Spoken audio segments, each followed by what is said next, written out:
Myself Ekta. Welcome back to Unity Education. Today topic is Recorder's Court at Madras and Bombay. In last video we had seen the Act of Settlement 1781. Court of कैलकाता presidency में supreme court का establishment हो चुका था.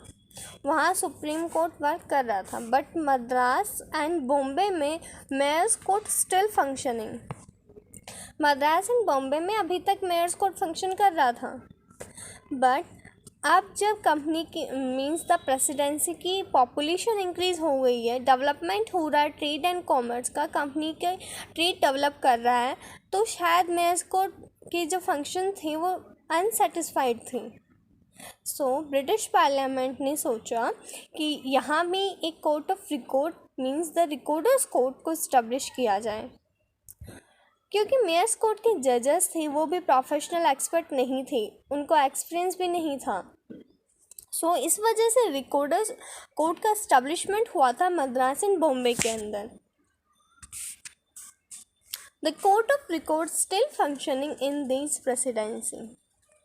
Court of records in presidency में अब भी function कर रहा था. Mayor's court found inadequate due to increase in population and development of trade and commerce. Mayor's court के फंक्शन अनसेटिस्फाइड थे क्योंकि पॉपुलेशन इंक्रीज हो गई थी, ट्रेड इंक्रीज हो रहा था कंपनी का. So British parliament authorise the crown to replace mayor's court by recorder's court in Madras and Bombay. अब मद्रास एंड बॉम्बे में मेयर्स कोर्ट को रिप्लेस कर रिकॉर्डर्स कोर्ट का इस्टेब्लिशमेंट किया जाना चाहिए. नीड क्या आई कि हमने मेयर्स कोर्ट को रिप्लेस किया रिकॉर्डर्स कोर्ट की जगह. सो द जजेस of mayor's court were non professional. वहाँ के जजेस थे वो नॉन प्रोफेशनल थे, नो नॉलेज ऑफ लॉ. जब उनका प्रोफेशन ही नहीं है लॉ में, तो उनको नॉलेज कहाँ से होगी लॉ की. Don't have any experience. उनके पास में कुछ एक्सपीरियंस नहीं था एज टू एक्ट एज जज. As a result of this act, Recorders Court established by the Charter Act. Recorders Court को एक चार्टर एक्ट के थ्रू इस्टेब्लिश किया गया. जॉर्ज थर्ड ऑन 1 फरवरी 1798 में रिकॉर्डर्स कोर्ट को इस्टेब्लिश किया गया. The charter issued by the George third. Recorders Court in Madras started working from 1st November 1798. 1st November 1798 से मद्रास में रिकॉर्डर्स कोर्ट का इस्टेब्लिशमेंट हो गया था और उससे वर्किंग भी स्टार्ट कर दी गई थी. बॉम्बे में भी इसी टाइम के आसपास रिकॉर्डर्स कोर्ट का इस्टेब्लिशमेंट हो गया था. Recorders court at Madras and Bombay. Recorders court consists mayors and aldermen and e recorder.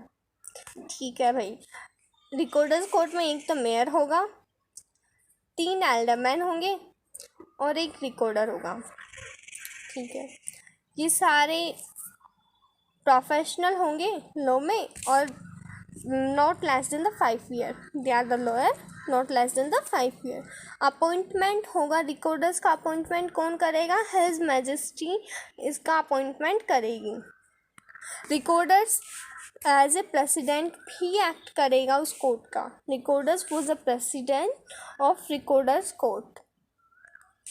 Sir Thomas Strange ये रिकॉर्डर्स कोर्ट जो था मद्रास में उसका प्रेसिडेंट था, मीन्स द रिकॉर्डर था.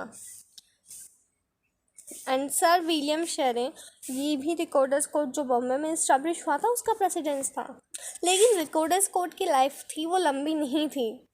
रिकॉर्डर्स कोर्ट 1798 में तो इस्टेब्लिश हुई थी एंड द चार्टर ऑफ 1800 ने दिसंबर 26, 1800 में सुप्रीम कोर्ट इस्टेब्लिश हो गया था मद्रास में. तो मद्रास में रिकॉर्डर्स कोर्ट लंबे समय तक वर्क नहीं किया था. Let's see the jurisdiction of recorder's court. Recorder's court was a court of record and exercise civil, criminal, equity and administrative jurisdiction. Recorder's court act करता था कोर्ट ऑफ रिकॉर्ड की तरह और वो एक्सरसाइज करता था civil, criminal, equity and administrative jurisdictions. It was the court of Oya terminal gold delivery like the Supreme Court of Calcutta.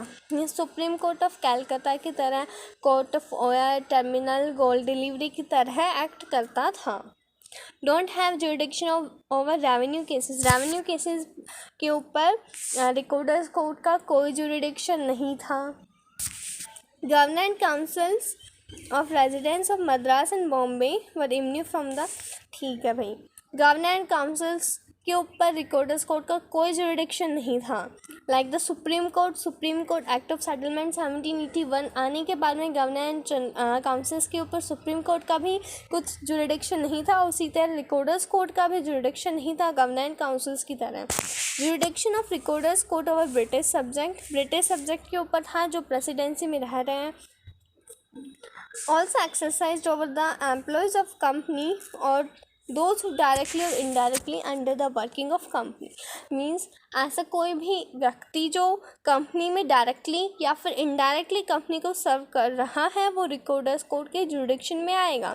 Matters related to succession, inheritance, contract etcetera deciding according to personal law. ये matters जो थी वो personal law means the Hindu law, Muslim law, इनके according वो decide होंगे. If parties belong to different community, then case decide according to defendant law. अगर defendant and plaintiff different community से means the इनकी different caste है तो defendant के laws ही apply होंगे वहाँ पे. Appeals from recorders court to privy councils.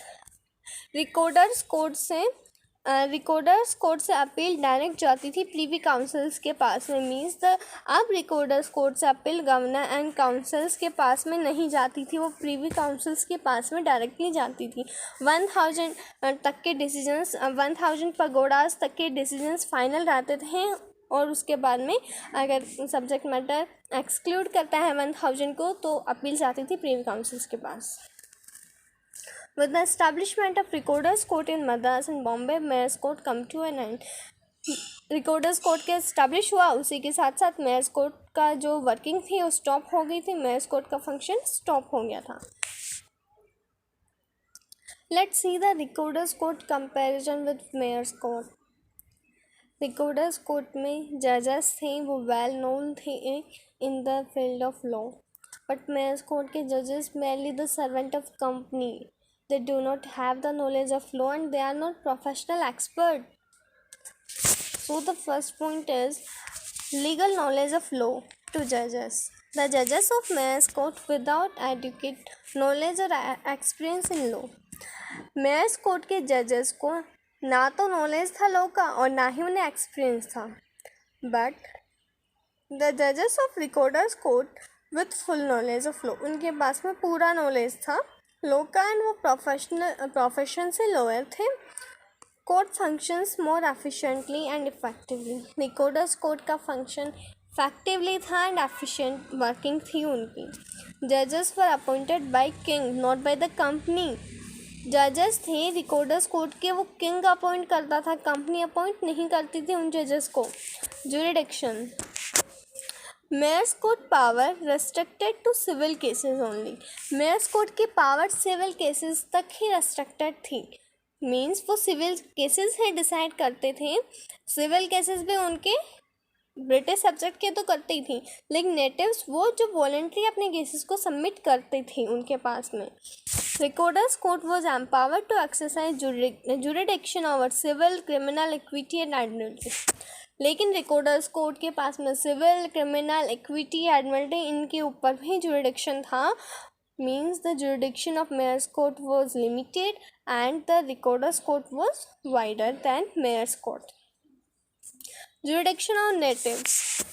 Mayor's Court did not have jurisdiction over natives as per the Charter of 1753. 1753 के charter के अनुसार मेयर्स कोर्ट का जुरिडिक्शन नहीं था नेटिव्स के ऊपर, बट जो नेटिव्स वॉलंटरी सबमिट करते थे उनके केसेस उनके ऊपर था जुरिडिक्शन. अगर प्लेंटिफ एंड डिफेंडेंट अपनी कंसेंट से केस सबमिट कर रहे हैं मेयर्स कोर्ट में तो मेयर्स कोर्ट का जुरिडिक्शन है उनके ऊपर, अदरवाइज नहीं है.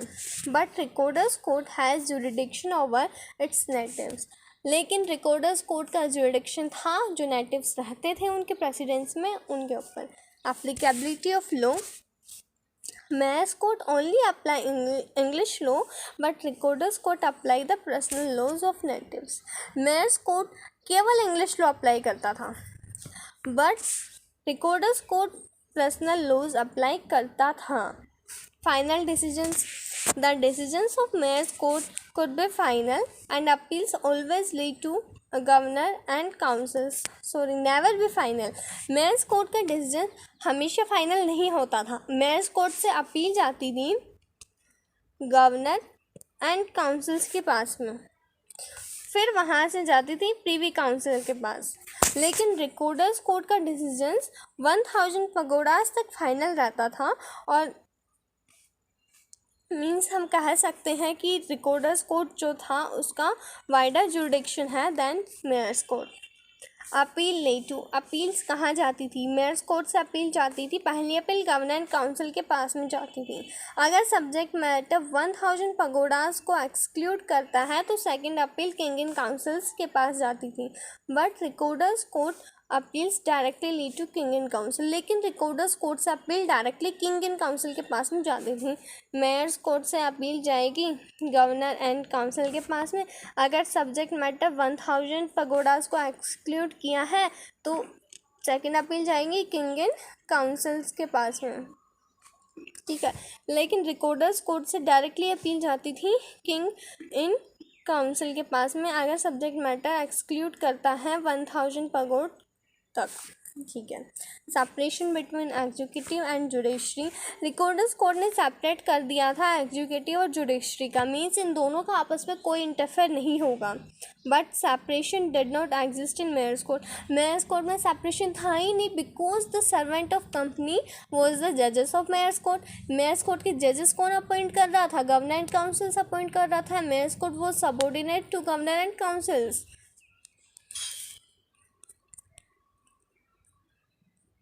Let's revise what we had done. Recorder's court establish हुआ था, ठीक है। क्यों हुआ था? क्योंकि मेयर्स कोर्ट के जजेस नॉन प्रोफेशनल थे, उनको नॉलेज भी नहीं था, एक्सपीरियंस भी नहीं था, इसलिए रिकॉर्डर्स कोर्ट को स्टैब्लिश किया गया था। किसने किया था? जॉर्ज थर्ड ने किया था February 1, 1798 में, और मद्रास में वर्किंग स्टार्ट हो गई थी नवंबर 1798 को। रिकॉर्डर्स कोर्ट की कंपोजिशन थी, मेयर्स था, एल्डरमैन था, रिकॉर्डर था। ये लॉयर होनी चाहिए प्रोफेशन से at least for 5 year, and recorders जो अपॉइंट होगा वो हिज मैजेस्टी के थ्रू अपॉइंट किया जाएगा और एक्ट करेगा as a president of the court.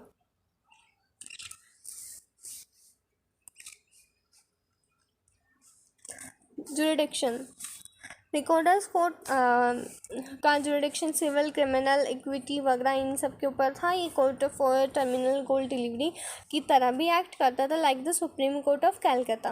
Don't have jurisdiction of revenue cases के ऊपर कुछ जुरिडिक्शन नहीं था। गवर्नर एंड काउंसिल्स के ऊपर भी जुरिडिक्शन नहीं था। ब्रिटिश सब्जेक्ट के ऊपर था, वो लोग जो कंपनी में डायरेक्टली या इनडायरेक्टली सर्व कर रहे हैं उनके ऊपर था। मैटर्स जो थे रिलेटेड टू इनहेरिटेंस, कॉन्ट्रैक्ट वगैरह ये पर्सनल लॉ के थ्रू डिसाइड होते थे। और अगर पार्टी डिफरेंट कास्ट की है तो वहाँ पे डिफेंडेंट के लॉ अप्लाई करता था। रिकॉर्डर्स कोर्ट से डायरेक्ट अपील जाती थी प्रीवी काउंसिल्स के पास में। फिर हमने कंपैरिजन देखा recorders court and mayor's court का।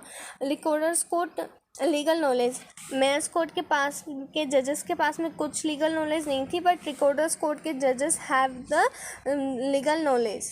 जुरिडिक्शन था मेयर्स कोर्ट का, वो सिविल केसेस तक ही था, बट रिकॉर्डर्स कोर्ट का जुरिडिक्शन वाइडर था। सिविल, क्रिमिनल, इक्विटी, एडमिलिटी इन सब के ऊपर जुरिडिक्शन था। जुरिडिक्शन और नेटिव 1753 के चार्टर के अनुसार जो जुरिडिक्शन था नेटिव्स के ऊपर नहीं था, except the native submitted their cases voluntary. लेकिन रिकॉर्डर्स कोर्ट का जुरिडिक्शन है। Applicability of law, mayor's court English law ही अप्लाई करता है, रिकॉर्डर्स कोर्ट उनके पर्सनल लॉ अप्लाई करता था। फाइनल डिसीजंस था अप टू 1000 पगोडास तक रिकॉर्डर्स कोर्ट का फाइनल डिसीजन रहता है, लेकिन मेयर्स कोर्ट का डिसीजन कभी फाइनल नहीं होता था, वहाँ से अपील जाती थी गवर्नमेंट काउंसिल के पास में। अपील यहाँ जाती थी मेयर्स कोर्ट से गवर्नमेंट काउंसिल के पास में if the subject matter exclude the 1000 pagoda second appeal leads to king in council. But recorders court से डायरेक्ट अपील जाती थी किंग इन काउंसिल के पास में। रिकॉर्डर्स कोर्ट में सेपरेशन हो गया था एग्जीक्यूटिव्स का एंड जुडिशरी का, बट मेयर्स कोर्ट में ये सेपरेशन बिल्कुल एग्जिस्ट नहीं करता था। It's enough for today, let's meet in new video. Thank you so much for watching the video.